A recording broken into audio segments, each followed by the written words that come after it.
भारत में मैं बोली जाती, मैं तो प्यार की भाषा हूँ। लाज शर्म में घोली जाती, मैं तो न्यारी भाषा हूँ। कहने को तो कहलाऊं, मैं तो आज की भाषा हूँ। राष्ट्र की भाषा हूँ। आज के बच्चे करे किनारे, मैं तो ऐसी भाषा हूँ। अब तो हर जगह अंग्रेजी की तूती बोली जाती है। गलती से हिंदी बोलो तो इज्जत चली जाती है।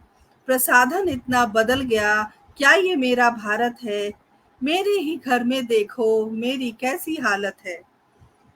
मुझे घर से निकाल बाहर किया करते हैं। तेज धूप में ओले बारिश में धरा करते हैं। ये हिंदी की वेदना है जो मैं आप सभी के समक्ष रख रही हूँ। ये कैसा अत्याचार है, ये कैसा अत्याचार है। मैं तो अपनी भाषा हूँ। लाज शर्म में घोली जाती, मैं तो न्यारी भाषा हूँ। बदलेगा बर्ताव तुम्हारा, बदलेगी मेरी दुनिया। बदलेगा भारत मेरा और बदलेगी सारी दुनिया। अब तो पूरे विश्व में हिंदी बोली जाएगी। भारत की ये भाषा नहीं दुनिया की कहलाएगी। सिखलाया था प्रेम एकता, मैं तो ऐसी भाषा हूँ। दुनिया में मैं बोली जाती, मैं तो प्यार की भाषा हूँ। करो ना अब तुम कुछ भी ऐसा, झुकता हो गर सिर मेरा। करो ना कुछ भी ऐसा, झुकता हो गर सिर मेरा। दुनिया में परचम लहराऊं, मैं तो ऐसी भाषा हूँ। दुनिया में परचम लहराऊं, मैं तो ऐसी भाषा हूँ। नमस्कार, जय हिंद, जय भारत, शुभ संध्या। आप सभी का बहुत बहुत स्वागत है, अभिनंदन है आज की परिचर्चा में। आप भी सोच रहे होंगे कि आज वैभवी ने तो पूरी कविता सुना दी परिचर्चा को शुरू करने से पहले, लेकिन जिस महत्वपूर्ण विषय पर आज बात करने आए हैं, यह कविता सुनानी बहुत ज़रूरी थी, बहुत महत्वपूर्ण है, क्योंकि हम आज हिंदी भाषा पर बात कर रहे हैं। हिंदी भाषा भविष्य और वर्तमान की जो स्थिति है, यानी कि वर्तमान और भविष्य, इस भाषा के बारे में बात करने के लिए हिंदी मातृभाषा, जुबान की भाषा, हर घर की भाषा, लेकिन हिंदी की क्या स्थिति है, क्या कुछ भविष्य चल रहा है, कुछ वर्तमान में क्या कुछ हो रहा है, उन तमाम बातों पर आज हम चर्चा करेंगे। और इस चर्चा को आगे बढ़ाने के लिए हमारे साथ 3 विदुषी महिलाएं बैक स्टेज इंतजार कर रही हैं। उनको हम आमंत्रित करेंगे क्योंकि बहुत महत्वपूर्ण विषय है ये। हिंदी पखवाड़ा चल रहा है, लेकिन जब हम हिंदी की बात करते हैं तो क्यों पखवाड़े तक क्यों हिंदी के बारे में चर्चा करें। हिंदी तो भारत की भाषा है, हिंदी संसार की भाषा है, संस्कृत के बाद पुरातन भाषा है। और बहुत सारी तकलीफें, बहुत सारी वेदना, बहुत सारे प्रश्न मन में कौतूहल कर रहे हैं। उन सारे प्रश्नों का उत्तर आज हमारी विदुषी महिलाएं जो वक्ता के रूप में आमंत्रित हैं, सब अपने अपने क्षेत्र में दिग्गज हैं। मैं छोटा छोटा सा परिचय दूंगी। सबसे पहले मैं परिचय देना चाहती हूँ हमारी वरिष्ठ लेखिका है डॉक्टर अरुणा गुप्ता जी का, वरिष्ठ है। और आभारी भी हूँ कि तबीयत खराब थी फिर भी वक्ता के रूप में उन्हें स्वीकृति दी आने के लिए। इंद्रप्रस्थ कॉलेज दिल्ली विश्वविद्यालय में बीए, एमए और पीएचडी किया इन्होंने, और शिक्षा ग्रहण की है और अध्यापन किया है इंद्रप्रस्थ कॉलेज में ही, जहाँ से पढ़े वहीं पर पढ़ाए। ये एक सुंदर अनुभव रहा है। और कहते हैं ना कि अपने ही घर में रह जाना, इसको कहते हैं। और ये बड़ा जब कहते हैं ना बेटियां शादी के बाद चाहे अपने घर में रह जाए, घर जवाई बन जाए उनका जो पति होता है, तो इस तरह की जो मनस्थिति होती है कि अपनी बेटी अपने ही घर में रह गई, तो अरुणा जी का कुछ इसी तरह का रहा है। बहुत अच्छी कवित्री, बहुत सुलझा हुआ व्यक्तित्व और विदुषी, साथ ही हिंदी के लिए समग्र जीवन लगाया। सबसे बड़ी बात है क्योंकि जिन वक्ताओं को आज हमने आमंत्रित किया है, उन्होंने संपूर्ण जीवन हिंदी की सेवा की है।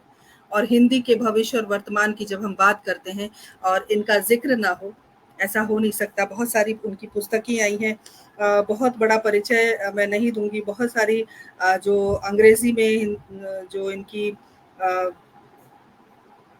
कई अनुवादित पुस्तकें भी हैं और बहुत आनंद आएगा आपको इनको सुन के।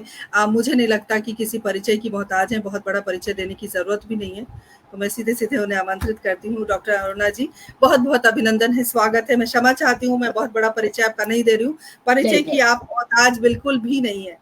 हमारे साथ आदरणीय दूसरे वक्ता के रूप में डॉक्टर मंजू गुप्ता जुड़ी हुई हैं और मंजू जी का विशेष आभार इसलिए है क्योंकि ये खूब सुंदर सा जो विषय उन्होंने सुझाया है वो उनकी देन है।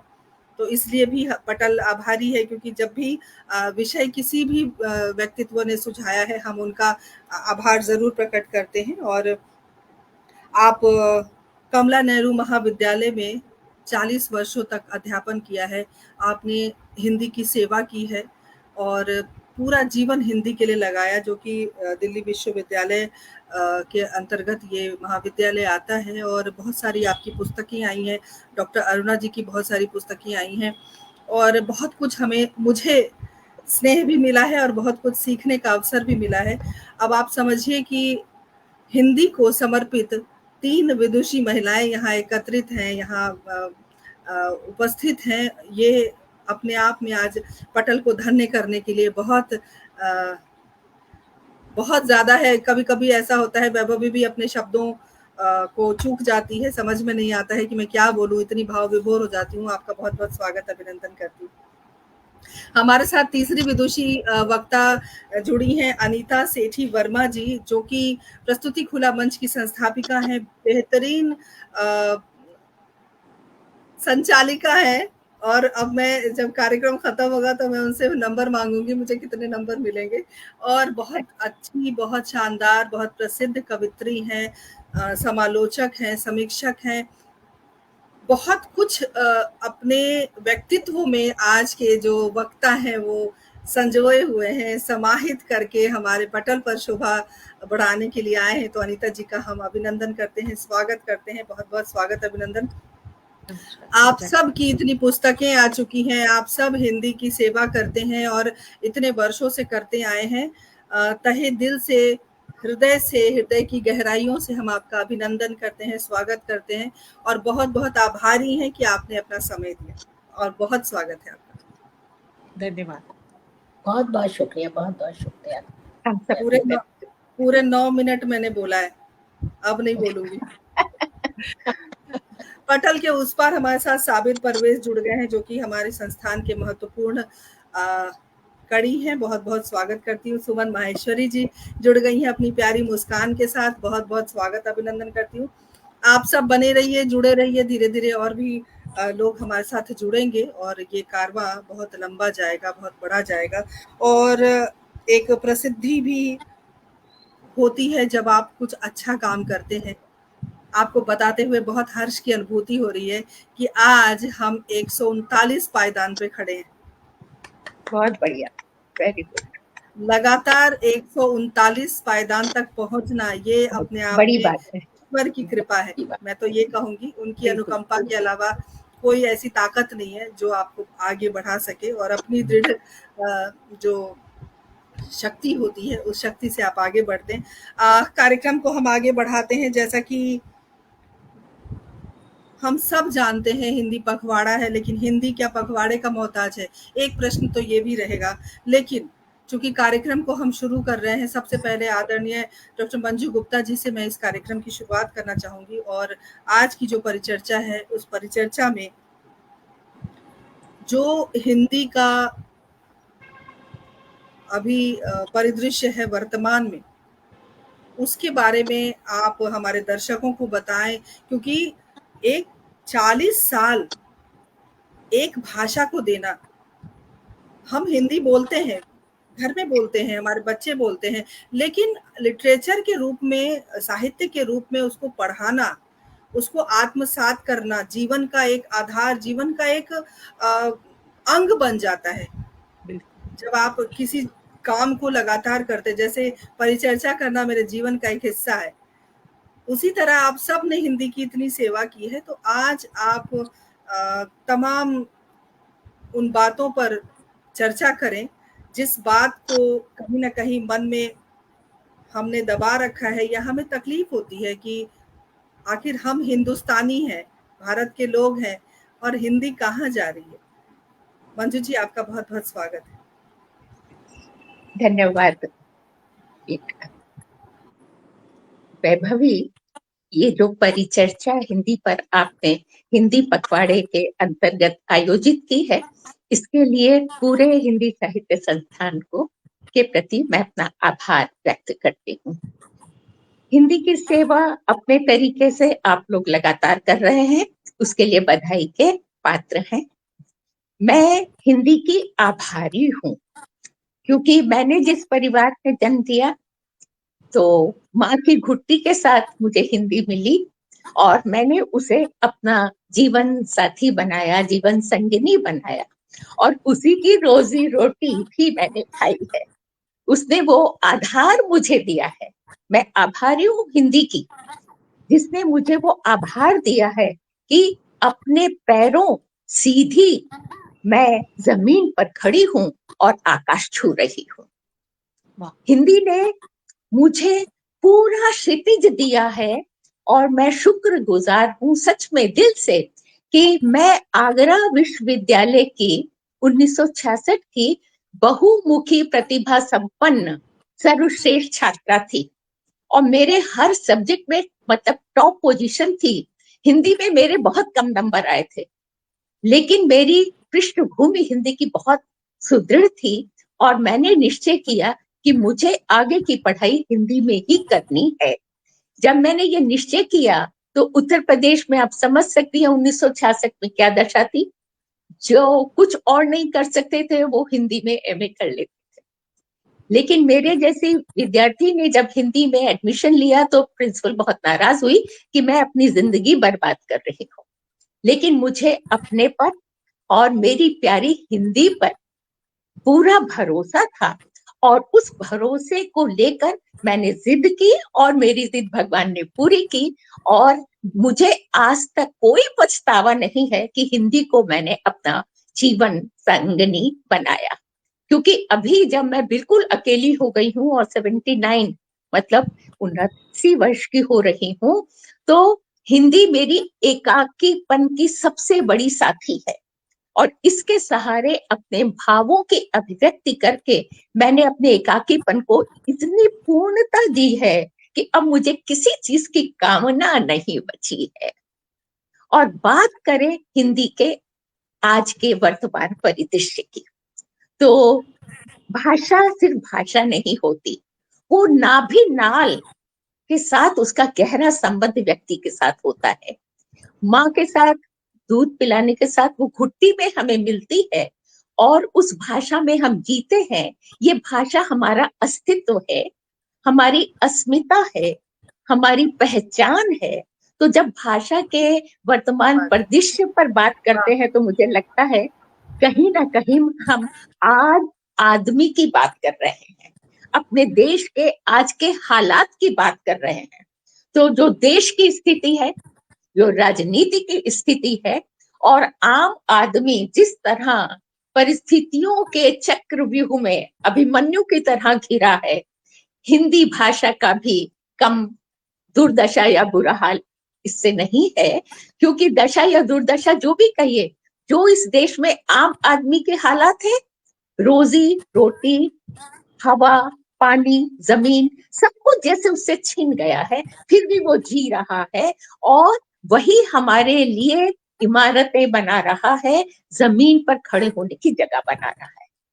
तो हिंदी हमारी ऐसी मातृभाषा है और देश की पहचान है, हमारी राष्ट्रीयता की पहचान है, भारतीयता की पहचान है, जिसे विश्व ने आज बोली जाने वाली तीसरी सबसे अधिक बोली जाने वाली भाषा बन गई है।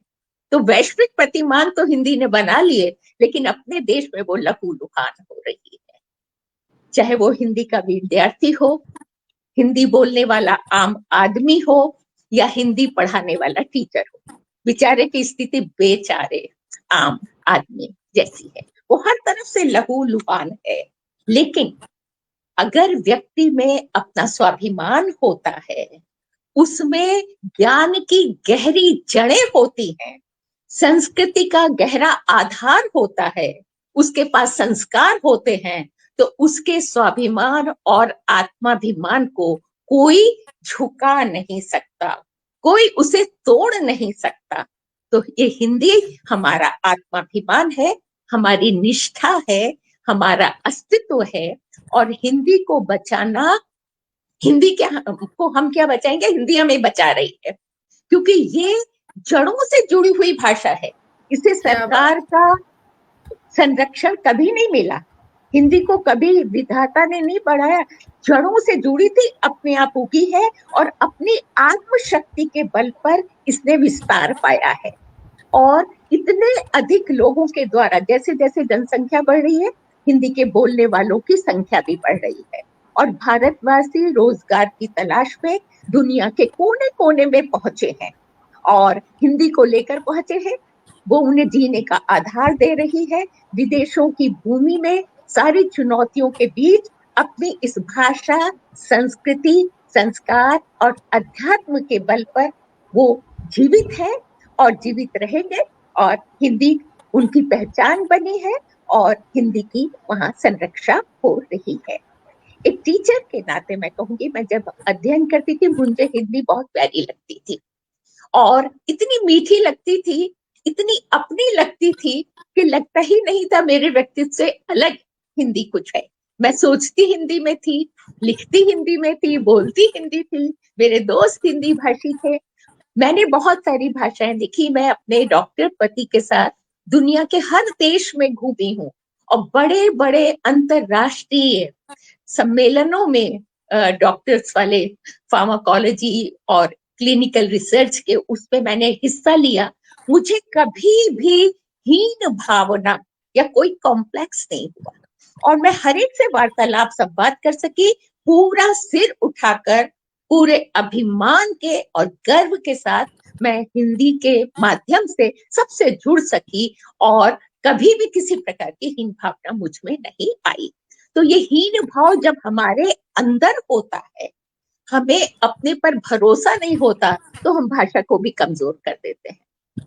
भाषा कमजोर नहीं होती, उसके बोलने वाले, जैसे देश में रहने वाले देशवासी अगर मजबूत हैं, शक्तिशाली है, आत्माभिमानी है, तो देश और राष्ट्रीयता दूर दूर तक उसे कोई झुका नहीं सकता, उसे कोई टक्कर नहीं दे सकता। बिल्कुल हिंदी का भी वही हाल है। तो हमें अपने आत्मविश्वास को जगाना होगा, हिंदी की सेवा करना है। ये गर्व हमें छोड़कर ये मानना होगा कि हिंदी के माध्यम से हमें जीवन का आधार मिल रहा है और यही हमारी जमीन है, यही हमारा आकाश है और इसी के साथ साथ हमारा संवर्धन होगा।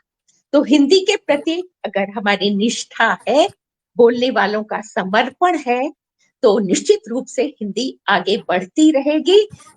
लाख इसको मारने की कोशिश की जाए, ये वो भाषा है जो मारी नहीं जा सकती। ये भारतीय पूरे समाज को जोड़ने वाली, देश को जोड़ने वाली भारत माँ की बिंदी है, भारत का गौरव है, भारत का स्वाभिमान है। हम लाख इसको धक्का दे, लाख हम इसका अपमान करें, अपमान हम अपना कर रहे हैं, किसी दूसरे का नहीं कर रहे हैं। भाषा का तो बिल्कुल नहीं हो रहा है। तो भाषा का सहारा लेकर हम निश्चित रूप से अपना स्थान पूरी दुनिया में बना सकते हैं, देश में बना सकते हैं, समाज में, परिवार में। हमारे बच्चे वो भाषा नहीं बोलते जो हमारी दादी नानी बोलती थी या मैं बोलती हूँ, नई पीढ़ी वो भाषा नहीं बोलती। तो हमें अंतरराष्ट्रीय स्तर पर और राष्ट्रीय स्तर पर जब जाना है तो प्रांतीय भाषाएं, आंचलिक भाषाएं, चाहे वो भोजपुरी हो, अवधी हो, राजस्थानी हो, मैथिली हो, ब्रज हो, यही हिंदी का आधार है, जड़ें हैं, जहां से हिंदी खाद पानी और पोषण पाती है। ये हमारी छोटी बहनें हैं। इन सबको साथ लेकर जब हिंदी चलेगी तो हिंदी को बढ़ने से कोई रोक नहीं सकता। हिंदी को इतना उदार मना बनाना होगा कि बड़ी बहन का कर्तव्य निभाकर उदार मन से इन सब का पोषण करे और आगे बढ़े। और बहुत बहुत मंजू ज्यादा जी, बहुत बात न कह के मैं अपनी बात खत्म करूंगी 1 मिनट में कुछ पंक्तियों के साथ। जी। भाषा बहता पानी होती है, मुख सुख के लिए होती है, उसके रूप बदलते रहते हैं। उसको व्याकरण की परिधि में या कैद में जब जब बांधने की कोशिश हुई, भाषा आगे बह के नया रूप धारण करके बढ़ती रही। हम लाख रोके वो परिवर्तन रुकेगा नहीं। हिंदी का रूप भी बदल रहा है, हम अपनी आंखों से वक्त के साथ उसे बदलता देख रहे हैं। तो कल कल बहता नीर है हिंदी, कल कल बहता नीर है हिंदी, जनमानस की धड़कन हिंदी, सबको जोड़े सबको गूंथे, फूलों की माला है हिंदी, फूलों की माला है हिंदी, सप्त सुरों की सरगम हिंदी, सपनों की उड़ान है हिंदी, कान्हा की बांसुरिया हिंदी और रामायण की पोथी हिंदी। दोस्तों, माँ जैसी सरला है हिंदी। हिंदी मुश्किल भाषा नहीं है, कठिन भाषा नहीं है। माँ जैसी सरला है हिंदी, सबकी प्रिय बहना है हिंदी, वीणा की झंकार है हिंदी, संस्कृति और संस्कार है हिंदी, समस्त बोलियां प्राण है इसका, सबका संवर्धन है हिंदी, भारतीयता की पहचान है हिंदी, हमारा स्वाभिमान है हिंदी। तो भाषा बोलने से है बढ़ती, अधरों की वीणा पर सजती। इसलिए दोस्तों, आप सबसे प्रार्थना है, हिंदी बोलो और रस घोलो। जितना बोलेंगे भाषा उतना आगे बढ़ेगी, जितना छोड़ते जाएंगे ये हमसे दूर होती जाएगी, हम जीवन से और जड़ों से कटते जाएंगे। तो हिंदी बोलो और रस घोलो, जितना संभव हो हिंदी बोलो। माँ, मातृभूमि और मातृभाषा से नाभिनाल संबंध तुम्हारा, हिंदी बोलो मित्रों, बोलो हिंदी, जितना संभव बोलो हिंदी, बोलो हिंदी। क्या बात है, क्या बात है मंजू जी, बहुत बहुत बहुत अच्छा। अभिनंदन।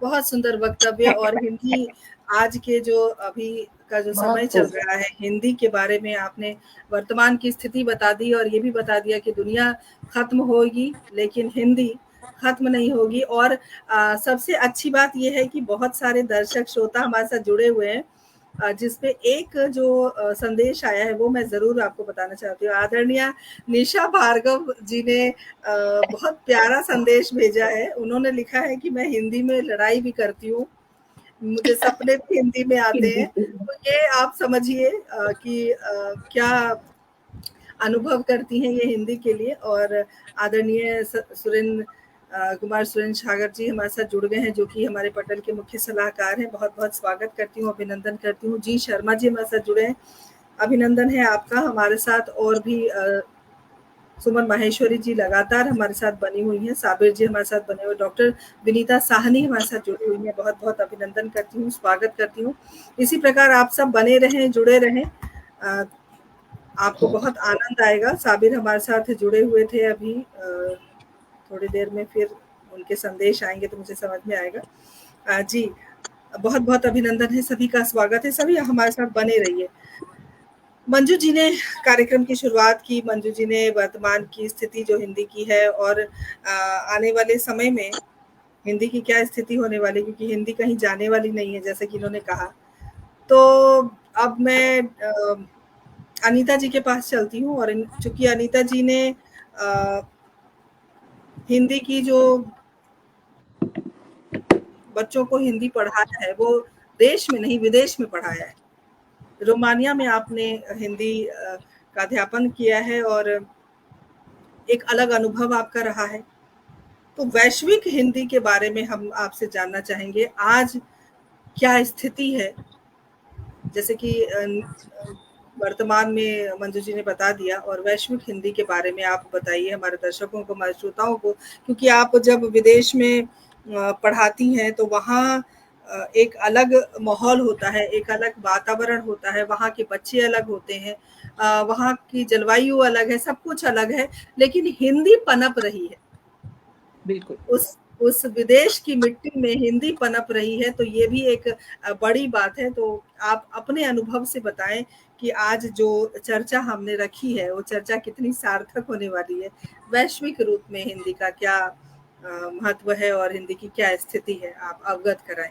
बहुत बहुत अभिनंदन करती हूँ। जी, हिंदी साहित्य संस्थान दिल्ली और उस पर हिंदी पर चर्चा करना और हिंदी पखवाड़ा आयोजित करना अपने आप में अपेक्षित भी है और लगता है कि ये विषय आगे निरंतर चलते रहना चाहिए और वह भी मैं इसके लिए आपको साधुवाद देती हूँ। आप बहुत अच्छा संचालन भी कर रही हैं और विषय को बड़े अच्छे तरीके से आपने इस पटल पर स्थापित किया है। मंजू जी ने कहा कि वो हिंदी से, उनका परिवार हिंदी की बैकग्राउंड का था, हिंदी उनके परिवार में जन्म से सभी लोग पढ़ते भी थे और वो उसी जगह से आई थी। लेकिन मैं अपने बारे में बताऊं कि मेरी मातृभाषा हिंदी नहीं है, मेरी मातृभाषा पंजाबी है। और जैसा उन्होंने बताया कि मुझे लोगों ने कहा कि तुम हिंदी में पढ़ के क्या कर लोगी, उसके विपरीत मुझे ये कहा गया कि तुम हिंदी में बीए कर लो, लड़की हो, तुम्हारे लिए ये ठीक रहेगा, आगे तुम अध्यापिका बन जाओगी और हिंदी में पढ़ाई करो। लेकिन मेरा हिंदी में शुरू से ही रुचि थी, हिंदी भाषा में, सभी भाषाओं में रुचि थी। पंजाब में गुरमुखी भाषा भी पढ़ी थी, काफी समय तक मैं लुधियाना में रही और फिर भी हिंदी की तरफ एक अलग रुझान था। अंग्रेजी उपन्यासों को पढ़ना, हिंदी उपन्यासों को पढ़ना, पंजाबी में बलवंत गार्गी, कृष्णा सोपती और इन सब का, अमृता प्रीतम का बहुत प्रभाव था। और जिस उम्र में हम थे तो गुलशन नंदा घर घर में होता था, रानू के उपन्यास घर घर में होते थे, तो हिंदी का जो भी मिलता था उसको पढ़ते चले जाते थे। तो एक तरफ तो हिंदी भाषा की तरफ रुझान बढ़ता गया, दूसरी तरफ मुझे ये कि तुम लड़की हो, तुम्हें हिंदी में ही बीए करनी चाहिए, तो मैं वहां पर भी स्वयं को स्थापित करना चाहती थी, प्रमाणित करना चाहती थी। तो मैंने बीकॉम ले लिया और दिल्ली यूनिवर्सिटी में बीकॉम पास में एडमिशन ले लिया। अब जब उसमें प्रवेश हो गया, दाखिला ले लिया, उसके बाद मैं कहाँ मिलती थी, हिंदी विभाग में बैठे हुए हिंदी के अध्यापकों के लेक्चर सुनती थी, उनके व्याख्यान सुनती थी। कहीं वाद विवाद प्रतियोगिता है, कविता प्रतियोगिता किसी भी कॉलेज में है, दिल्ली यूनिवर्सिटी के या दिल्ली से बाहर मैं जाती थी। तो उसके बाद 3 साल तक बीकॉम पढ़ने के बाद लगा कि अब अपने आप को साबित कर दिया, अब मुझे हिंदी भाषा की तरफ फिर से मुड़ना चाहिए। और मैंने हिंदी में एमए किया, जर्नलिज्म किया, बीएड किया, एमएड किया, सभी हिंदी के माध्यम से किया। ये मैं इसलिए बता रही हूँ कि हिंदी भाषा जब हम पढ़ते हैं, जब हम उसको समझते हैं, जब हम साहित्यकारों से जुड़ते हैं, जब उसको हम वैज्ञानिक दृष्टि से देखते हैं, तो उसका जो एक कैनवस है, उसका परिप्रेक्ष्य जो है वो विशाल होता चला जाता है। और आप जितने गहरे उतरते जाते हैं, हिंदी से आत्मसात करते जाते हैं, हिंदी आपके भीतर समाहित होती जाती है। तो ठीक मेरे साथ भी ऐसा ही हुआ और फिर धीरे धीरे हिंदी में ऐसी जुड़ी कि ये लगा कि इसके बिना जीवन नहीं चल सकता। और इसी हिंदी के माध्यम से मैं विदेश में हिंदी पढ़ाने गई, जिसके लिए मुझे कहा गया कि ये लड़की है, आप हिंदी में चले जाओ तो ठीक रहेगा। वही लोग मुझे कहते हैं कि तुमने हिंदी भाषा को इस तरह से स्थापित किया है कि हम ये सोचते हैं कि हम सबको हिंदी पढ़नी चाहिए और हमें भी विदेश में जाके पढ़ाना चाहिए। अब मैं वैश्विक परिवेश की बात करती हूँ, बिल्कुल मुद्दे पर आती हूँ सीधे। वो ये कि विदेश में जब मैं हिंदी पढ़ाने गई, अपना अनुभव आपको बता रही हूँ। सबसे पहली बात तो ये कि जो यूनिवर्सिटी थी, जिस यूनिवर्सिटी में मैं पढ़ाती थी, वो लिंग्विस्टिक यूनिवर्सिटी थी और वहां पर सभी विश्व की सभी भाषाएं पढ़ाई जाती थी। मेरे कमरे के साथ हिंदी भाषा विभाग बहुत छोटा सा, उसके साथ चाइनीज भाषा का, उसके साथ जर्मनी, उसके साथ कोरियन। सबसे ज्यादा बच्चे चाइनीज भाषा में होते थे, फिर कोरियन में, और फिर अलग अलग भाषाएं पढ़ रहे होते थे। लेकिन हिंदी के कमरे में मात्र 15 बच्चे थे जब मैं वहां पर गई। और वो भी मुझे लगा कि ये 15 बच्चे भी क्यों पढ़ने आए हैं, भारत में ही बच्चे हिंदी पढ़ने को तैयार नहीं है, तो यहाँ पर ये 15 बच्चे भी मेरी कक्षा में कैसे आ गए, ये मेरे लिए आश्चर्य था। मैंने उनसे पूछा कि आप लोग हिंदी क्यों पढ़ना चाहते हो, तो उन्होंने कहा कि चूंकि हमें एक विषय हिंदी लेना है, एक कोई भी भाषा हमने पढ़नी है, और हमें बॉलीवुड आकर्षित करता है, हमें वहां के हीरो हीरोइंस पसंद है, नेता अभिनेता पसंद है, तो इसलिए हम हिंदी गाने सुनते हैं, तो हमें हिंदी पढ़नी है। ये परिदृश्य था 2010 का, जब मैंने पहली बार अर्मीनिया में पढ़ाया। और फिर मैंने उसी को तरीका बनाया। मैंने बॉलीवुड के गानों से, मैंने फिल्मों को चला करके उनके कुछ शब्दों से, उनके जो संवादों से हिंदी पढ़ाना कक्षा में शुरू किया। और आप देखिए कि दृश्य कैसे बदलता चला गया। धीरे धीरे मेरी कक्षा में जब हमने बहुत सारे कार्यक्रम किए, जब हमने अनुवाद करने शुरू किए, जब हमने भारतीय भाषाओं के साहित्यकारों से, हिंदी भाषा के साहित्यकारों से उन्हें जोड़ा, तो दृश्य बदलना शुरू हो गया और कक्षा में बच्चे पढ़ने शुरू हो गए।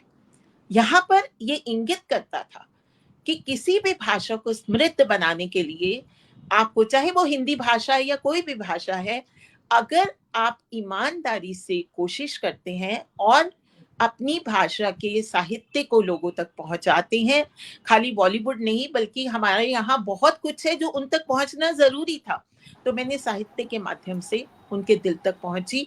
और वहां के जो साहित्यकार थे उनके अनुवाद दिल्ली में हिंदी भाषा में कराए, और वो अनुवाद बाइलिंगुअल ट्रांसलेशन हुआ। फिर एक हिंदी की डिक्शनरी हमने ऑनलाइन बनाई 5000 शब्दों की। तो इस तरह से भाषा वहां पर समृद्ध होती चली गई। और जब मैं वहां से आई 3 साल बाद, तो मेरी कक्षा में 54 बच्चे थे। अब आप ये देखें कि ये दृश्य इसलिए, धन्यवाद, ये दृश्य इसलिए बदला क्योंकि हमने बहुत विस्तार से इस पे काम किया। और ये मैंने सीखा दूसरी भाषाओं के अध्यापकों के पास जाकर के कि वो क्या कर रहे हैं, क्या ऐसा कर रहे हैं कि जिससे उनकी कक्षाओं में बहुत ज्यादा बच्चे हैं। ये तो एक बात थी। अब मैं आगे बढ़ती हूँ थोड़ा सा, और बिल्कुल संक्षेप में बताती हूँ कि 2015 में फिर से ICCR ने मुझे रोमानिया भेजा। वहां गई रोमानिया में पढ़ाने के लिए, तो यहाँ भी वही स्थिति थी। 15 बच्चे, और उसमें से भी 5 या 6 बच्चे कक्षा में आते थे। ट्यूटोरियल्स की तरह हम उनको पढ़ाते थे। धीरे धीरे कुछ दिनों बाद मुझे लगा कि बच्चों की संख्या बढ़नी शुरू हो गई है। और हिंदी विभाग वहां पहले से ही 2 प्रोफेसर वो चला रहे थे जो भारत में केंद्रीय हिंदी संस्थान या यहाँ से किसी संस्थान से 1 साल हिंदी पढ़ के गए थे। लेकिन फिर भी मैंने सोचा कि इतना काम ये लोग हिंदी जो जानते नहीं है हिंदी के लिए कर रहे हैं, तो मुझे कुछ और आगे बढ़ के सोचना है। मैंने भारत से ICCR को लिखा और भारत से रामायण की, बाल रामायण की प्रतियां मुझे भेजी गई, जो संख्या में 100-150 प्रतियां मुझे भेजी गई, ना केवल वहां के छात्रों को बल्कि मैंने अपने विभागों में भी उनको दिया। और फिर हम कक्षा में एक एक अध्याय लेकर के उसका अनुवाद करते थे। और देखो, पढ़ाना इतना मुश्किल था कि आप पहले हिंदी से अंग्रेजी अनुवाद कर रहे हैं, हमारे बहुत सारे ऐसे शब्द हैं जिनका अंग्रेजी में अनुवाद नहीं हो पाता, और फिर उसको अंग्रेजी से वो अपनी भाषा में अनुवाद करके, जो लड़की अंग्रेजी जानती थी अच्छे से, फिर वो उसमें अनुवाद करती थी। लेकिन दृश्य यहाँ पर परिवर्तन कब हुआ, अब मैं यहाँ स्पष्ट रूप से आपको बताती हूँ। जब हमारे कार्यक्रमों के साथ, हिंदी कार्यक्रमों के साथ जो हम समय समय पर कार्यशाला चलाते थे, उसमें हमने योग को जोड़ा, उसमें हमने आयुर्वेद को जोड़ा। और यहाँ पर भी चूंकि योग पूरे अंतर्राष्ट्रीय स्तर पर, भारत में भी हमारे प्रधानमंत्री आदरणीय नरेंद्र मोदी जी ने यहाँ पर भी ये आरंभ कर दिया था, तो वहां पर भी वो योग लोगों तक पहुंचना शुरू हो गया। उसके लिए कार्यशालाओं का आयोजन हमारे दूतावास ने किया। अब दृश्य देखिए, जब सेकेंड ईयर आया, द्वितीय वर्ष आया, वहां पर बच्चे मेरी कक्षा में बैठे तो 40 बच्चे थे, और उन बच्चों में बहुत हर उम्र के बच्चे थे। तो मैंने उनसे पूछा, बच्चे क्या, मतलब बड़े लोग भी थे जिनकी आयु 50 के करीब भी थी। तो मैंने पूछा, अरे मेरी कक्षा में इतने सारे लोग कैसे आ गए? अब वही प्रश्न था कि हिंदी भाषा पढ़ने से आप क्यों पढ़ना चाहते हो, इसका स्कोप क्या है? स्कोप शब्द बहुत इस्तेमाल किया जाता है जब हम भारत में भी बात करते हैं कि भी क्या स्कोप है हिंदी का। तो उन्होंने ये कहा कि अब हमें हिंदी पढ़नी है क्योंकि हम आयुर्वेद को जानना चाहते हैं, अब हमें हिंदी पढ़नी है क्योंकि हम योग से जुड़ना चाहते हैं, और सबसे बड़ी बात कि अब व्यापार अंतरराष्ट्रीय स्तर पर हिंदी में हो रहा है, और अगर हमें कोई व्यापार करना है तो स्कोप की बात यहाँ पर ये है कि हम भारत में जाकर के अपने ट्रेडमार्क को, अपने व्यवसाय को अंतर्राष्ट्रीय स्तर पर ले जाना चाहते हैं, इसलिए हिंदी पढ़ना जरूरी है। बहुत बहुत तो सही अच्छी बात। ये परिवर्तन उस वैश्विक परिदृश्य में आया और बच्चे बढ़ते गए कक्षा में। अब वो शिव के बारे में पढ़ते थे, वो रामायण पढ़ते थे, और वो भारत की संस्कृति के बारे में, हमारे जितने त्योहार हैं उनके बारे में परिचर्चा हम लोग करते थे। अनुवाद हमने बहुत से किए, और मैं आपको बताऊं कि मेरी कोशिश ये रहती थी कि जितनी भी हमारे अनीता जी, लेखकों की जी हमारे पास कुछ प्रश्न भी हैं, तो मैं जी, चाहूंगी कि मैं वो इसको प्रश्न भी यही हम ले लें। समापन कर रही हूँ, बस इसको यही खत्म कर रही हूँ कि ये वैश्विक परिदृश्य इस तरह से बदला है।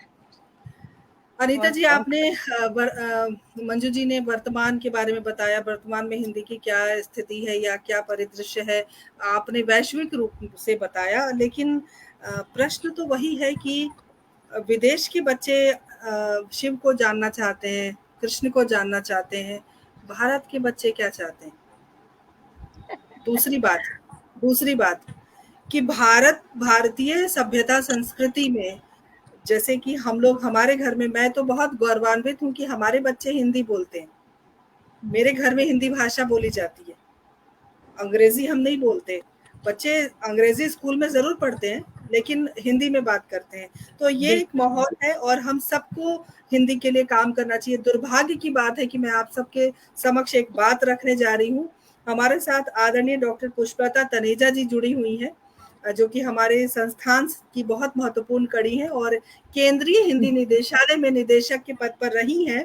उन्होंने मुझे जो जानकारी दी, 2011 में ये रिटायर्ड हुई हैं, सेवानिवृत्त हुई हैं, और तब से केंद्रीय हिंदी निदेशालय में कोई भी निदेशक के पद पर लगातार कार्यरत नहीं है। ये भी एक दुर्भाग्य की बात है। बिल्कुल बिल्कुल। आप हिंदी को वैश्विक रूप में लेके जाना चाहते हैं, आप हिंदी को जन जन तक पहुंचाना चाहते हैं, लेकिन जो एक महकमा है हिंदी का, जहां से हिंदी का पोषण भी पाएगी और हिंदी का विस्तार भी होगा, वहां पर ऐसी स्थिति है। तो ये बड़े दुर्भाग्य की बात है। पटल के उस पार जगनारायण मिश्रा जी हमारे साथ जुड़ गए हैं, बहुत बहुत स्वागत अभिनंदन करती हूँ। और निशा भार्गव जी लगातार बनी हुई है हमारे साथ। संतोष गोयल जुड़े हुए हैं, बहुत बहुत अभिनंदन करती हूँ, स्वागत करती हूँ। अच्छा, 2007 में करेक्शन किया इन्होंने, 2007 में रिटायर हुई है और तब से हिंदी विभाग में कोई नहीं है।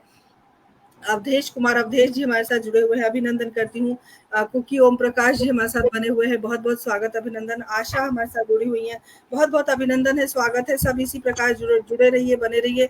महत्वपूर्ण विषय पर हम बात कर रहे हैं, इसलिए कार्यक्रम को आप ज्यादा से ज्यादा लोगों तक पहुंचाइए, ज्यादा से ज्यादा लोगों तक बात कीजिए। और कुछ प्रश्न है कि हिंदी हमारी जो राजभाषा बनकर रह गई है, राष्ट्रभाषा का जो एक दर्जा है, जो एक उपाधि है, वो नहीं मिल पाई है, कैसे मिलेगी? उसके लिए क्या करना चाहिए? मैं अरुणा जी के पास जाऊंगी, वरिष्ठ साहित्यकार और तकलीफ में है, फिर भी हमारे साथ जुड़ी हुई हैं। विशेष आभार व्यक्त करती हूँ। चूंकि कार्यक्रम को हम अलग ऊंचाइयों पर लेके जाना चाहते हैं, दिशा थोड़ी परिवर्तित करें। ये जो प्रश्न है, ये बहुत गंभीर प्रश्न है। मैं चाहूंगी आप अपने अनुभव से इस प्रश्न का उत्तर दें। राजभाषा बन के रह गई और हम हिंदी के उत्थान की बात कर रहे हैं, हम अपने ही घर में राष्ट्रभाषा का दर्जा नहीं दिला पाए, तो क्या करें उसके लिए? ये प्रश्न आया है। बहुत बहुत आभार विभा जी, वैभवी जी। और मैं यहाँ से बात शुरू करूंगी। 1964 से 69 तक दिल्ली विश्वविद्यालय का मेरा अनुभव रहा।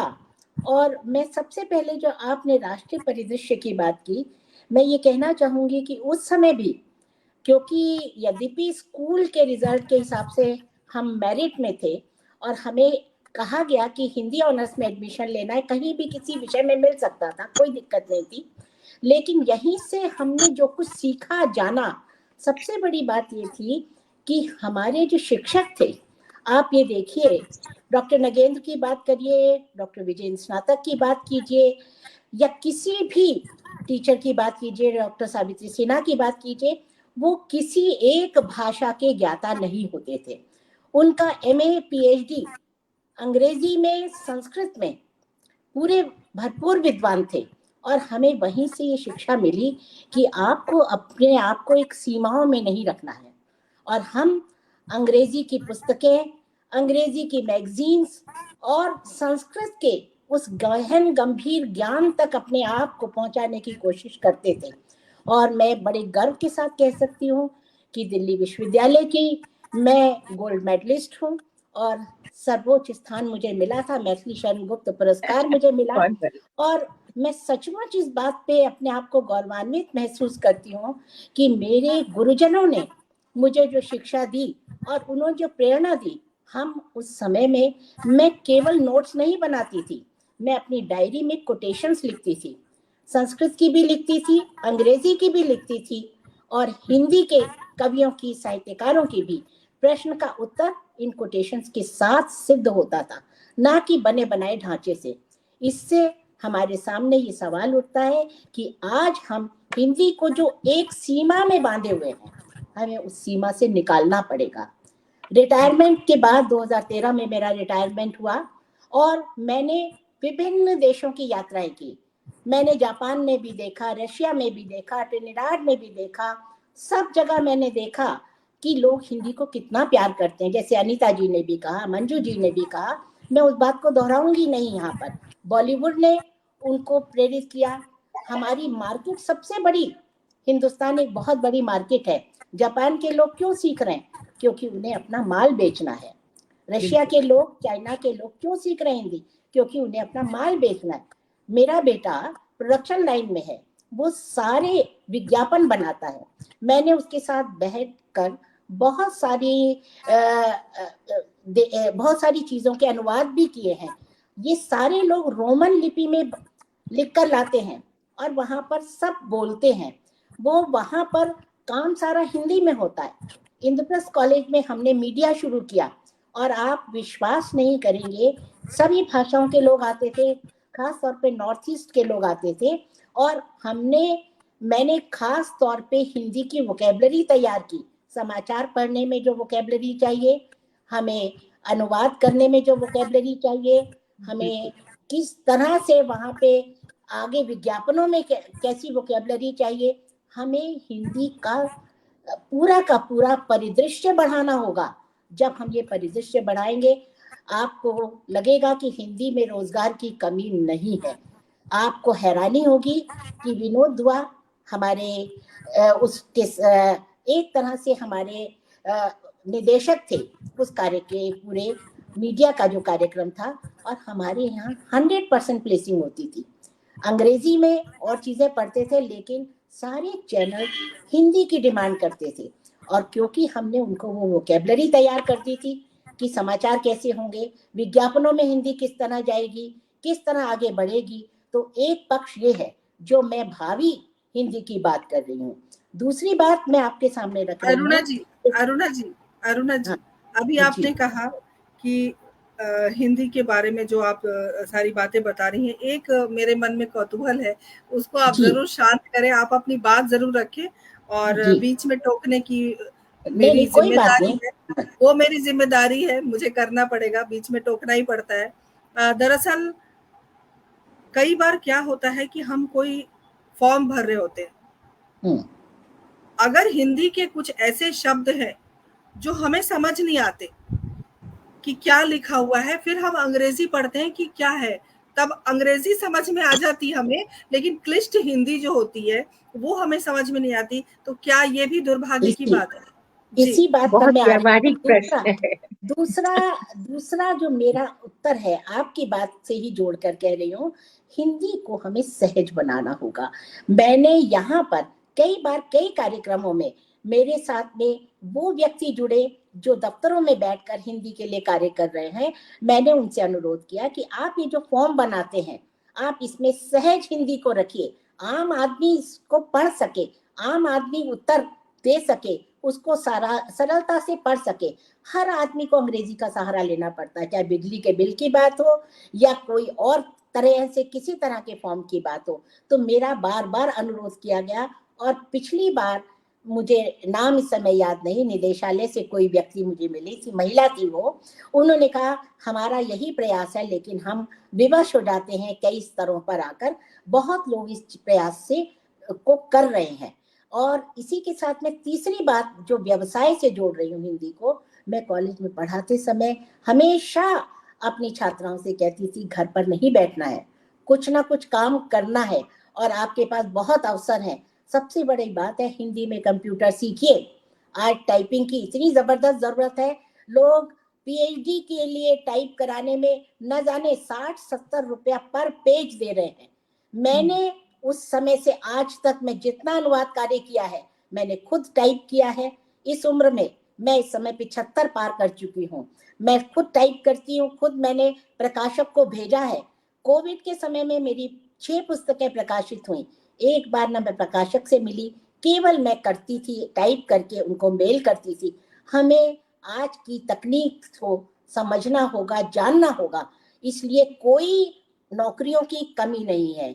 मैंने अंग्रेजी से हिंदी अनुवाद किया, हमारे यहाँ बहुत कम ही है, बहुत सारा मटेरियल चाहिए हमारे बच्चों को आईएएस में जाने के लिए। आईएएस में इतिहास का एक पेपर था, वर्ड हिंदी का, नॉर्मल लॉ की पुस्तक के 5 एडिशन आ गए थे, हिंदी वालों के पास कोई मटेरियल नहीं था। 900 पेज की उस किताब का अंग्रेजी से हिंदी मैंने अनुवाद किया। मैंने पॉलिटिकल साइंस की पुस्तक का, जो दिल्ली यूनिवर्सिटी में बीए में भी लगी और एमए में भी, मैंने उनका हिंदी अनुवाद किया। अनुवाद करिए अंग्रेजी से हिंदी, लोगों को हिंदी में पढ़ने के लिए मौका दीजिए। हमारे जैसे कॉलेज में मोर देन 60% हिंदी मीडियम के छात्र आते हैं, उनके पास आज चीजें नहीं है। बहुत सुख की बात है, बहुत खुशी की बात है, आज हमारे पास कंप्यूटर में सभी भाषाओं में अनुवाद हो रहे हैं, लेकिन कहीं कहीं कोई गलती है उसको केवल ठीक करना पड़ता है। मैंने तो एक एक अक्षर का अनुवाद किया, लेकिन आज वो सॉफ्टवेयर आ गए हैं। ब्लाइंड लोगों के लिए मेरे पास कम से कम 600 किताबों का मैंने उनको रीड करके उन तक पहुंचाया है। तो आज उन तक पहुंचने के लिए बेशक सॉफ्टवेयर आ गए हैं, लेकिन हमें उनकी सहायता करनी है और उन तक पहुंचाना है। ये लोग सब बहुत जगह अच्छे अच्छे जॉब में लगे हुए हैं, बैंकों में लगे हुए हैं, टीचिंग प्रोफेशन में लगे हुए हैं, इसलिए हिंदी के लिए नौकरियों की कमी नहीं है। हमें अपना क्षेत्र बढ़ाना है, हिंदी में सारी भाषाओं के शब्दों को समेटना है, सहज बनाना है, सरल बनाना है, बोलचाल की भाषा की तरफ जोड़ना है उसे। मीडिया की भाषा में जिस तरह के शब्दों का प्रयोग हो रहा है उसमें से कुछ शब्दों को का परहेज करते हुए हमें हिंदी को ऐसे शब्दों के साथ जोड़ना है जिससे हम तुष्टि भी पा सके, खुश भी हो सके और हमारे बच्चों के मन में उसके को जानने की लालसा पैदा हो। हमें उनके मन में ये पैदा करना है कि हमें कुछ जानना है। हमारी संस्कृति, हमारा ज्ञान हमारी उन पुस्तकों में है जिसके वजह से अगर हम उनको ओरिजिनल रूप में पढ़ेंगे, मूल रूप में पढ़ेंगे, तो हम बहुत कुछ जान सकते हैं। आपने आयुर्वेद का जिक्र किया, मैं कहती हूँ अगर रस शास्त्र पढ़ना है, नाट्य शास्त्र को पढ़ना है, तो हमें गहराई में जाना होगा। हम अपने कॉलेज में पाश्चात्य काव्य शास्त्र भी पढ़ते थे और संस्कृत की पुस्तकों में भरत मुनि तक का ज्ञान हमें दिया जाता था। शिक्षा क्षेत्र में कुछ कमियां हैं, स्कूलों में बच्चों को उस तरह का ज्ञान व्यापक नहीं दिया जा रहा, उन्हें खुली छूट नहीं दी जा रही कि कल्पना करें अपने, तो उनकी कल्पना शक्ति जैसे और स्कूलों में पढ़ाया जाता है जिसमें हमारे बच्चे पढ़ते, तो उस अरुणा जी क्या संभव है, क्या संभव है कि जो हम माता पिता हैं, हम अंग्रेजी पर ज्यादा ध्यान देते हैं, अंग्रेजी माध्यम से बच्चों को पढ़ाना चाहते हैं इसलिए कि अच्छी नौकरी लगेगी, अच्छी जगह जा पाएंगे, तो क्या हम अपनी सोच को थोड़ा सा हम सोचने का जो दायरा है उसको हम बदलें, तब जाके हिंदी का उत्थान होगा? क्या कहेंगी आप? मैं बिल्कुल ये कहूंगी कि अंग्रेजी सीखना कोई गलत नहीं है। हमारे इस क्षेत्र में, हमारी जिंदगी में किसी भी भाषा से ज्ञान बढ़ता है। आप अंग्रेजी सीखिए, गहराई से सीखिए। इंटरव्यू में जाते हैं, आपके पास हिंदी का भी ज्ञान है, अंग्रेजी का भी ज्ञान है, लेकिन अगर आप आईएएस में देखिए कितने बच्चे जा रहे हैं आजकल हिंदी मीडियम के, अगर आपके पास ज्ञान है, किसी ने आपसे इंटरव्यू में अंग्रेजी में बात की, आप जरूर जवाब दीजिए, उनको ये जता दीजिए कि हमें अंग्रेजी भी उतनी अच्छी तरह आती है जितनी हिंदी, लेकिन उसमें उसके बाद आप हिंदी में बात करके सामने वाले का मुंह बंद कर सकते हैं। यहाँ पर ज्ञान की कोई परिसीमा नहीं है। भाषा दायरे नहीं बांधती, विस्तार देती है ज्ञान का, इसलिए भाषाओं से परहेज ना करें यहाँ पर। इसलिए बहुत बड़ी हमें बात, हिंदी का बहुत विस्तार चाहिए, तो हमें भाषाओं का ज्ञान बहुत जरूरी है, गहराई में जाना बहुत जरूरी है। हमारे अपने बच्चे भी, अगर हम उनके भीतर नॉलेज की बात करेंगे, शिक्षा की बात नहीं है ये, नॉलेज की, ज्ञान की बात है, हम केवल पढ़ाई की बात ना करें, गहराई की बात करें, यही मुझे कहना है। और कुछ आपके मन में जिज्ञासा हो तो मेरे मन में अरुणा बहुत जी, उतावलापन है। बहुत आभार। बहुत सुंदर वक्तव्य और सभी आनंदित हैं। हमारे साथ आदरणीय प्रमोद मिश्र निर्मल जी जुड़ गए हैं, बहुत बहुत अभिनंदन करती हूँ, स्वागत करती हूँ। हमारे साथ मंजुला श्रीवास्तवा जुड़ गई हैं, बहुत बहुत अभिनंदन, स्वागत है। और हमारे साथ जय नारायण मिश्र जी जुड़े हुए हैं, बहुत बहुत स्वागत, अभिनंदन। हमारे साथ डॉक्टर पुष्पलता तनेजा जी लगातार बनी हुई हैं, बहुत स्वागत करती हूँ। प्रवीण कुमार चौहान हमारे साथ जुड़े हुए हैं, अभिनंदन है आपका। और प्रबल प्रताप सिंह राणा जी हमारे साथ जुड़े हुए हैं, बहुत बहुत अभिनंदन, स्वागत करती हूँ। मनोज जी हमारे साथ जुड़े हुए हैं, बहुत बहुत अभिनंदन, स्वागत। आप सभी बने रहें, जुड़े रहें, कि आपकी उपस्थिति हमारे मंच के लिए, हमारे लिए बहुत महत्वपूर्ण है। इसी तरह बने रहे। सार्थक चर्चा मंजुला जी ने लिखकर भेजा है, तो वाकई सार्थक चर्चा चल रही है। और हिंदी के उत्थान की बात हम कर रहे हैं, हिंदी के वर्तमान और भविष्य की बातें कर रहे हैं, वैश्विक रूप में हिंदी का क्या स्थान है, उस पर हमने बातें की।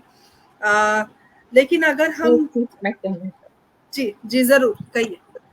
हाँ, मैं कहना चाहती हूँ, हिंदी की सबसे बड़ी शक्ति थी देवनागरी लिपि। ये अपने में इतनी वैज्ञानिक लिपि थी कि इसके आधार पर इंटरनेशनल फोनेटिक स्क्रिप्ट बनाई गई।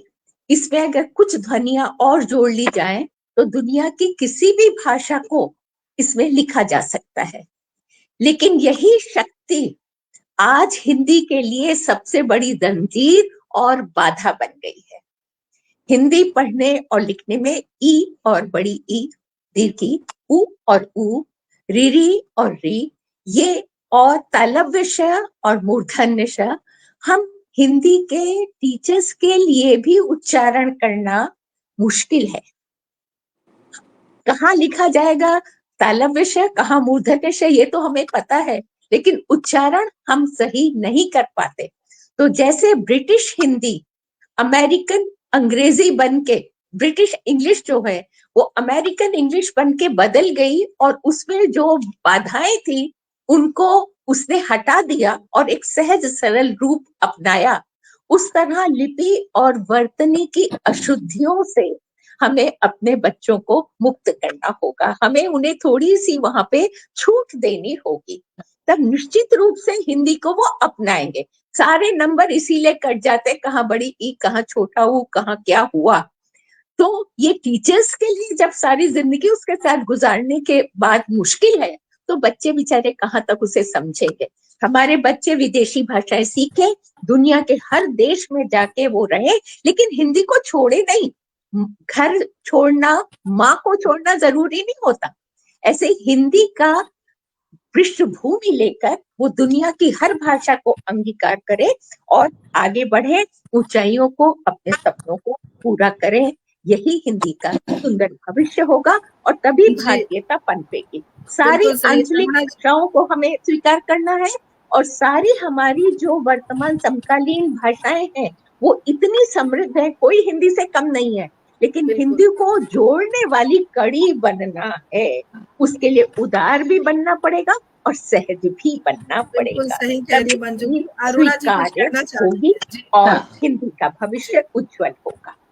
मैं केवल यही कहना चाहती हूँ कि जो मंजू जी ने वर्तनी वाली बात कही, क्योंकि मैं मीडिया से खास तौर पे बरसों से जुड़ी हुई हूँ, और यहाँ पर सारा काम रोमन में हो रहा है, रोमन लिपि है, रोमन लिपि में हो रहा है। जितने लोग बड़े बड़े आर्टिस्ट आते हैं, सारे बॉलीवुड से भी आते हैं और जगहों से भी आ रहे हैं, वो सब रोमन लिपि को यहाँ पर, और जो आपने कहा उनके उच्चारण का, आपने जितने एडवर्टाइजमेंट देखे उच्चारण में कोई कमी नहीं है, क्योंकि वहाँ जो डायरेक्टर बैठा है उनके उच्चारण को वही की वही वो ठीक करता है, शुद्ध करता है। कहीं कहीं की बात मैं छोड़ देती हूँ कहीं कहीं गलतियां जहाँ मीडिया में दिखाई देती होंगी, लेकिन ये मेरा रोजाना का अनुभव मुझे कह रहा है कि यहाँ पर रोमन लिपि ने आपने जो हमारे स्कूलों में इसकी शुद्धि नहीं की जाती, या बच्चों को जो कम नंबर मिलते हैं, अगर आज जैसा मैंने पहले कहा था स्कूल में बच्चे को ये कहा जाए कि ये कविता है, इसे पढ़कर तुम्हारे मन में क्या विचार उठा, ये खुलापन उनके लिए कल्पना के लिए छोड़ दिया जाए, तो बच्चों का विकास ज्यादा होगा। मेरे अपने बच्चे आज विदेश में हैं, रोमन लिपि को लेकिन अपना के हिंदी का बस विस्तार होगा, उसका विरोध विस्तार करने होगा, से काम नहीं चलेगा। तो किसी का हमें भी विरोध उदार ना तो किया बनना जाए। पड़ेगा, भाषा का रूप निश्चित रूप से बदलेगा, और हम वही, हमारी पीढ़ियां जैसे बदलती हैं, हमारे परिधान बदल रहे हैं, हमारा भोजन बदल रहा है, सारे हिंदुस्तान के अलग अलग स्वाद हमारी थाली में आ गए हैं, है ना, हमारी ड्रेसेस में परिवर्तन हो रहा है, तो भाषा में भी परिवर्तन होगा। सबको लेकर चलेंगे तभी हम बिल्कुल मिलकर साथ भारतीयता को अनीता आगे परहेज नहीं करना है, परहेज अनीता नहीं जी, करना एक है। एक बात आपसे पूछनी है। कई बार हम मोबाइल में या लैपटॉप में जब हम टाइप करते हैं तो हम अंग्रेजी में हिंदी लिखते हैं। बिल्कुल, बहुत लोग लिखते हैं। इसका रोमन चलन लिपि में। होता है। मैं रोमन मैं लिपि मैं में इससे बिल्कुल जुड़ी हिंदी मैं बिल्कुल हिंदी से ही सारा टाइप करती हूँ। मैंने वो जी, कीबोर्ड अरुणा अच्छा जी ने डाला। ये अरुणा जी आमतौर ने पर बहुत बहुत अच्छा टेक्निकली बताया, तकनीकी रूप से किस तरह से हमें हाँ, सशक्त होना होगा, ये बिल्कुल बहुत होना जरूरी है।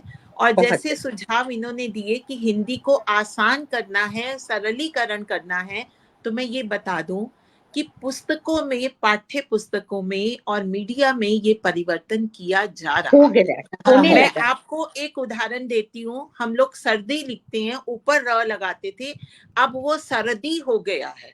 आप कोई हाँ, भी हाँ पुस्तक मालिक हाँ उठाएं, पाठ्य बिल्कुल पुस्तक उठाएं, वो सर्दी कर दिया है, गर्मी कर दिया है। तो ये परिवर्तन आ रहा है, इसको ये सरल बनाया स्वाभाविक जा है रहा और जरूरी है। है। हाँ, जरूरी है। मंजू जी, आगे की बात जो मैं कहना चाहती बहुत हूँ, बढ़िया, बहुत और बढ़िया, बिल्कुल बहुत इसको कंपाइल कर रही हूँ कि जी। टेक्निकली, तकनीकी रूप से अगर हम सशक्त होंगे, हमारी भाषा उन सब शब्दों को अपने भीतर ले लेगी, उसमें एक यूनिकोड में सब लोग काम करेंगे, जो नहीं, बिल्कुल टाइपिंग बहुत मुश्किल है। यूनिकोड 2010 में यूनिकोड ही नहीं था। मुझे टाइप करके देती थी मैं अपने विश्वविद्यालय में, अलग अलग फॉन्ट्स में देती थी, और वहां उनके पास वो खुलता नहीं था। अब बिल्कुल समय बदल गया है, हमें मोबाइल ने बहुत सारी सुविधाएं दे दी हैं, आसानी से सब लोग टाइप कर सकते हैं। अपने बच्चों को रोमन की बजाय हिंदी, अपनी देवनागरी लिपि में उनसे टाइप करवाएं, उनको बताएं, ये बड़ा आसान है, कहीं कोई मुश्किल नहीं है।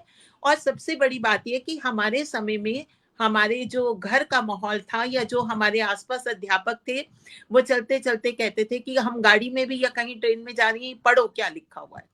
अब अंग्रेजी वाला बच्चे पढ़ लेते हैं, नीचे हिंदी वाला नहीं पढ़ते हैं। तो अगर हम खाली उनको हम बोर्ड्स पढ़ने के लिए कहें, चलते चलते दीवारों पर जो हमारे पटल हैं वो उन सब पे उनको हिंदी पढ़वाएं, तो पढ़ने से ही हिंदी जो है उनकी सशक्त, तो ये छोटी और बड़ी वाला जो हमारी मुश्किल आ रही है, ये कम होती जाएगी। और बिल्कुल सही। में एक छोटे से उदाहरण से मैं आपको आजकल के बच्चों की स्थिति बताती हूँ। ये मैं सही और अपनी जरूरी बात कह रही हो।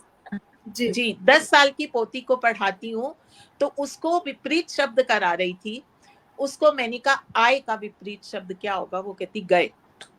अब वो अपनी तरफ से ठीक थी, मुझे उसका जस्टिफिकेशन की आय का व्यय है ये करने में, जब मैंने उसको कहा कि आय हमारी जो आमदनी है, इनकम है, उसको आय कहते हैं, तो कहती गए, तो वो खर्च हो गए, तो चले गए, तो आय का गए तो होगा। हाँ तो बिल्कुल यहाँ पर जब उसको ये स्पष्ट किया गया कि इसका अर्थ ये होता है, तो आप बच्चों को आसान तरीके से हिंदी से जोड़ें, शुरुआत से ही बिल्कुल सही, बिल्कुल उनको सही। उनको पढ़ने की सामग्री, उनको आदत डालें ये सब पढ़ने की। और मीडिया, जैसे अरुणा जी की बात से मैं पूरी तरह सहमत हूँ कि मीडिया जो है उसने ऐसी भाषा आरंभ की है, तो समाचार पत्र में जब छोटे छोटे कॉलम्स में बच्चों के जो आते हैं ना, उसकी लैंग्वेज भी बदल दी है उन्होंने। अब वो एआई की भाषा को भी सीख रहे हैं। अब आजकल बच्चे क्या करते हैं, हिंदी लिखते हैं, रोमन में लिखते हैं, उसको एआई में ट्रांसलेट करवाते हैं, बिल्कुल तो सही। कोई बात बिल्कुल नहीं, अपनी अपनी कल्पना शक्ति नहीं इस्तेमाल कर रहे, लेकिन कुछ पढ़ तो रहे हैं, सीख तो रहे हैं हिंदी, तो किसी भी तरीके से उन तक हिंदी पहुंचनी चाहिए। बहुत बढ़िया अनीता जी, और सारे कौतूहल की शांति हो गई है। पटल के उस पार बहुत सारे दर्शक श्रोता जुड़े हुए हैं और सभी ने भर भर के संदेश भेजे हैं। ऐसा महसूस हो रहा है कि बिल्कुल हमारी परिचर्चा से लगातार बने हुए हैं, जुड़े हुए हैं। आखिरी एक कार्यक्रम को स्थगित करने से पहले जो संदेश होगा हिंदी के प्रति, चूंकि हमारा ये आज का जो महत्वपूर्ण विषय रहा है, तो मैं चाहूंगी कि मैं आदरणीय अरुणा जी से आग्रह करती हूँ कि छोटा सा संदेश इस कार्यक्रम के माध्यम से क्या देना चाहती हूँ। उसके बाद मंजू जी आप तैयार हैं, फिर बाद में अनीता जी, और उसके बाद हम इस कार्यक्रम को स्थगित करेंगे आज के लिए। जी अरुणा जी, क्या संदेश? मेरा केवल एक ही संदेश है कि हिंदी के परिदृश्य को व्यापक बनाइए। किसी भाषा से परहेज नहीं, हर भाषा कुछ ना कुछ ज्ञान देती है, उसकी गहराई तक जाइए। भाषा से परहेज मत कीजिए और अपनी मातृभाषा को समझिए, जानिए, उसमें लोगों के भीतर एक रोचकता को पैदा कीजिए। इसलिए ज्ञान का भंडार जितना होगा, भाषा की गरिमा उतनी ही बढ़ेगी। बहुत बढ़िया। मंजू जी? वक्त के साथ कदम ताल करने के लिए जिन परिवर्तनों की जरूरत है, वो परिवर्तन हमें स्वीकार करने चाहिए, लेकिन अपने आधार को खोना नहीं चाहिए। अपनी निष्ठा, अपना प्यार, अपनी आत्मीयता भाषा के प्रति पूरी तरह अपने अस्तित्व की रक्षा करते हुए बनाए रखकर हमें वक्त के साथ कदम ताल करनी है, और भाषा को वही रूप हमें स्वीकार भी करना होगा, देना। बहुत बढ़िया। अनीता जी? मेरा ये संदेश है कि बच्चों को आज की आधुनिक तकनीक से जोड़ें, हिंदी के पॉडकास्ट बनाएं, हिंदी के ऐसे साहित्य को जो नए माध्यम है, यूट्यूब के माध्यम से, पॉडकास्ट के माध्यम से सुनने के विजुअल, ऑडियो विजुअल से उनको जोड़ें। और हिंदी में जो कुछ भी शब्द बाहर से आ रहे हैं, पहले भी हिंदी बहुत उदार बनाए, उर्दू के शब्द भी हमने लिए हैं, बहुत सारे शब्द हमने अन्य भाषाओं से लिए हैं, तो उसको उदार बनाएं। और बच्चों को जैसी हिंदी भी वो बोलते हैं या लिखते हैं, उसमें उनके साथ और जुड़ें और उनको समझाएं कि हिंदी क्या है। बहुत बढ़िया अनीता जी, बहुत बहुत आभार। डॉक्टर अरुणा, आपका भी विशेष आभार व्यक्त करती हूँ। डॉक्टर मंजू गुप्ता, इतना सुंदर विषय सुझाने के लिए विशेष आभार। अनीता जी, विशेष आभार व्यक्त करती हूँ। पटल के उस पार तमाम सुधी श्रोताओं का मैं विशेष आभार व्यक्त करती हूँ। आपने अपना बहुमूल्य समय हमें दिया, हमारे कार्यक्रम को सार्थकता प्रदान की। आप सबका बहुत बहुत अभिनंदन भी है, आभार भी है। साथ ही एक बात और कहना चाहती हूँ कि हमने वर्तमान परिदृश्य के बारे में, हिंदी की वर्तमान स्थिति और भविष्य की स्थिति और उन तमाम पहलुओं पर बात की। बात यही समझ में आई कि प्रकृति में जो कहते परिवर्तन संसार का नियम है, परिवर्तित होना ही चाहिए। हिंदी को भी बहुत सरल बनाने की जरूरत है, ताकि बच्चों के अंदर वो रुचि पैदा हो सके और बच्चे ज्यादा कुछ हिंदी के बारे में जान सके। तो इस पटल के माध्यम से एक परिचर्चा रखने की हमने जो कोशिश की है, हमने जो पहल की है, उसके लिए मैं तमाम जो हमारी टीम है उनका भी मैं अभिनंदन करती हूँ, क्योंकि सशक्त टीम लगी हुई है, तभी हम इतना कुछ कर पा रहे हैं। 139वें पायदान पर पहुंच गए। अगली बार 140वें पायदान पर नए विषय के साथ हम उपस्थित होंगे। तब तक के लिए आज्ञा दीजिए। नमस्कार, जय हिंद, जय भारत, शुभ रात्रि। जय हिंद। कुशल संचालन के लिए तुम्हें भी बहुत बहुत बधाई और धन्यवाद। बहुत सुंदर संचालन रहा। बहुत सुंदर संचालन विभाग, बहुत बहुत आभार आपका।